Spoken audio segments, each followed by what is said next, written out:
বাথরুমে ঢুকে বলেও 4টি ভুল করবেন না। যদি আপনি এই 4টি ভুল করেন তবে আপনার জীবনও চলে যেতে পারে।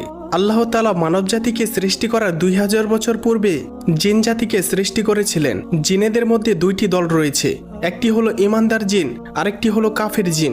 ইমানদার জিনেরা থাকে পবিত্র জায়গায়, মসজিদ মাদ্রাসায়, আর কাফির জিনেরা থাকে অপবিত্র জায়গায়, বাথরুমে। তাই বাথরুমে ঢুকে 3টি ভুল করবেন না। সেই 3টি ভুল কি তা জানার আগে আপনি যদি মুসলিম হয়ে থাকেন তাহলে ভিডিওটিতে একটি লাইক এবং চ্যানেলটি সাবস্ক্রাইব করুন এবং আপনার সুন্দর নামটি কমেন্টে লিখে যান। নাম্বার 1, বাথরুমে ঢোকার পূর্বে দোয়া পাঠ করুন। দোয়া না পারলে বিসমিল্লাহ পাঠ করুন এবং বাম পা দিয়ে বাথরুমে প্রবেশ করুন। নাম্বার 2, বাথরুমে গিয়ে আয়না দেখবেন না। নাম্বার 3, ভুলেও বাথরুমে উলঙ্গ হয়ে গোসল করবেন না। এটি করতে নবীজি স্বয়ং নিষেধ করেছেন। উলঙ্গ হয়ে গোসল করলে কাফের জিনেরা আপনার উপর আক্রমণ করতে পারে।